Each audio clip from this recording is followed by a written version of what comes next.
Hello good morning, my name is Rajni. Progressive life की YouTube मंच पर आप सभी का स्वागत है। चैनल को लाइक शेयर सब्सक्राइब कर दीजिए ताकि ऑल नोटिफिकेशन आप लोगों तक पहुंच सके। चलिए क्वेश्चन नंबर 35 देखो। A wheel cover a distance of 8800 in 1 second में the diameter of the wheel का हमें बताना है। एक पहिया एक चक्कर में 8800 सेंटीमीटर की दूरी तय करता है तो पहिए का व्यास बताना है, इसकी वैल्यू कितनी होगी। देखो यहाँ पर क्या होता है, हमारा जो सरकमफेरेंस होता है हमारा किसका, सर्कल का कितना होता है 2πr। किसके बराबर दे रखा है, एक चक्कर लगाता है, ऐसे चक्कर लगा रहा है मतलब इसी परिधि घूम रहा है ये, तो यहाँ पर 2πr एक लगाता तो 2πr। अब यहाँ पर ये 8800 के बराबर है। ठीक है, अब देखो यहाँ पर 2 पाई की वैल्यू 22/7 और हमारा r इज इक्वल टू 8800। यहाँ पर 2r इज इक्वल टू कितना होगा 8800। उसके बाद यहाँ पर 7 हमारा ऊपर चला जाएगा और 22 नीचे। अब ये 22 से 4 बार जाएगा, कितनी बार जाएगा 4 बार जाएगा ये। ठीक है, तो यहाँ पर हमारा कितना आ जाएगा, ये 2r बराबर आ जाएगा 2800 आएगा। 2r बराबर 2800 आएगा। देखो यहाँ पर ऑप्शन में एक ज़ीरो और आएगी हमारी। ठीक है, एक जीरो और आएगी। तो अब यहाँ पर बताओ हमें पूछा क्या है, इसने व्यास पूछा है। व्यास मतलब कि डायमीटर किसके बराबर होता है 2r के। 2r की वैल्यू हमारी 2800 के बराबर है। तो इसमें ऑप्शन क्या होगा, अब इसमें ऑप्शन हमारा ए हो जाएगा यहाँ पे। क्वेश्चन नंबर 36 देखो। In the figure L is the centre of the circle and ML is the perpendicular to LN।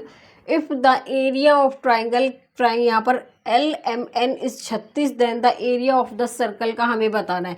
इस आकृति में L वृत्त का केंद्र है तथा ML LN पर R लंब है। यदि त्रिभुज MLN का क्षेत्रफल 36 है तो इस वृत्त का क्षेत्रफल बताना है, इसकी वैल्यू कितनी होगी। देखो सबसे पहले यहाँ पर क्या बनाएंगे, एक सर्कल बनाएंगे। उसके बाद यहाँ पर इस आकृति में L वृत्त का केंद्र है, L है जो वो वृत्त का क्या है, केंद्र है, तथा ML LN पर लंब है।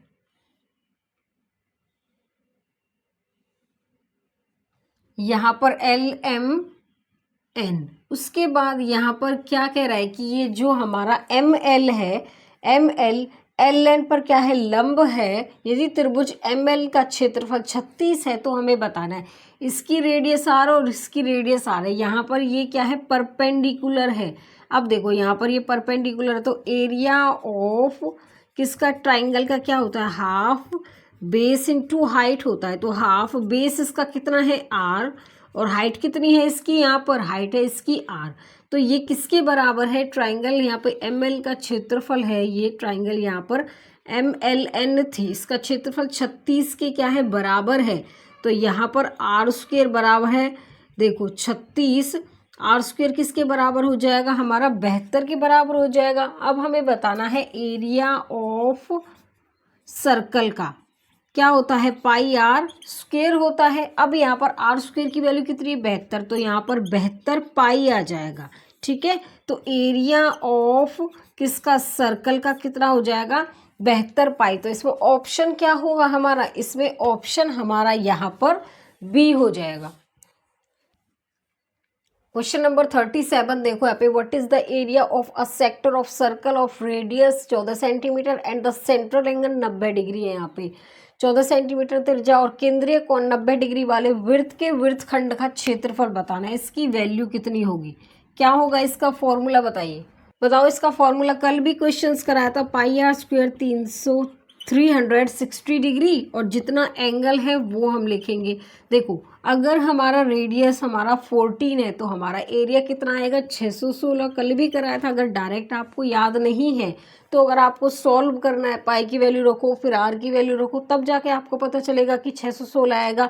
अगर आपको याद होगा कल क्वेश्चंस कराया था, तो यहाँ पर अगर रेडियस हमारी 14 है तो एरिया कितना होगा 616 होगा और यहाँ पर कितना आएगा 360 डिग्री और 90 डिग्री। ये हमारा 4 टाइम जाएगा, 4 एकम 4 पंजे 20, 4 चौक 16, तो 154 सेंटीमीटर स्क्वायर आ जाएगा इसका आंसर। ठीक है, तो इसमें ऑप्शन क्या होगा हमारा, इसमें ऑप्शन हमारा बी होगा यहाँ पर। क्वेश्चन नंबर 38 देखो यहाँ पे क्या है। If radius of a circle is increased by 12% then the total increase in the area of the circle का इज गिवन एज दे रखा है। यदि किसी वृत्त की त्रिज्या में 12 सेंटीमीटर की बढ़त की जाती है तो वृत्त के क्षेत्रफल में कितने प्रतिशत की बढ़ोतरी होगी वो हमें बताने। देखिए कल भी इस टाइप का क्वेश्चंस कराया था, क्या लगेगा इसमें, सक्सेसिव मेथड का यूज करेंगे। सक्सेसिव मेथड का फॉर्मूला क्या होता है कमेंट सेक्शन में मुझे लिख के बताना, क्योंकि आपको भी तो क्वेश्चंस आने चाहिए ना, बताना लिख के। यहाँ पर क्या होगा, a प्लस बी प्लस में ए बी डिवाइड में 100। ठीक है, जिस बच्चे को जहाँ से समझ में आ रही है चीज़ें कमेंट करो, नहीं आ रही है तब भी बताओ कि हमें यहाँ से समझ में नहीं आ रहा। अब यहाँ पर हमारा ए और बी की जगह हम क्या लिखेंगे, 12 लिखेंगे। तो यहाँ पर क्या आएगा, अगर ये इंक्रीज हो रहा है तो क्या लिखेंगे, प्लस का, अगर ये डिक्रीज होता तो क्या लिखते हैं यहाँ पर, माइनस का। तो इंक्रीज की बात कर रहे हैं तो यहाँ पर 12 प्लस 12 और 12 की मल्टीप्लाई करेंगे तो कितना आएगा, 144 डिवाइड में 100। चलो मैं यहाँ पर करके बता देती हूँ आपको। ए और बी की जगह यहाँ पर 12 मल्टीप्लाई 12 और डिवाइड में कितना आएगा, 100। अब देखो 12 प्लस 12 मल्टीप्लाई करेंगे 144 आ जाएगा, यहाँ पर कितना आ गया, 24। तो 1.144 तो यहाँ आ जाएगा। देखो इसको ऐड कर लो, ठीक है, देखो ऐड कर लेते हैं यहाँ पर 1.44 को 25 पॉइंट कितना आएगा, 25.44% क्या होगा, इसमें इंक्रीमेंट होगा, बढ़ोतरी होगी। तो इसमें ऑप्शन क्या होगा हमारा, इसमें ऑप्शन यहाँ पर क्या होगा, बी हो जाएगा। क्वेश्चन नंबर 39 देखो यहाँ पे क्या है, if the radius of a circle is increased by 13% then the total increase in the area of the circle का हमें गिवन दे रखा है यहाँ पर। देखो यदि किसी वृत्त की त्रिज्या में 13% की बढ़त की जाती है तो वृत्त के क्षेत्रफल में कितने प्रतिशत की बढ़ोतरी होगी वो हमें बताना है।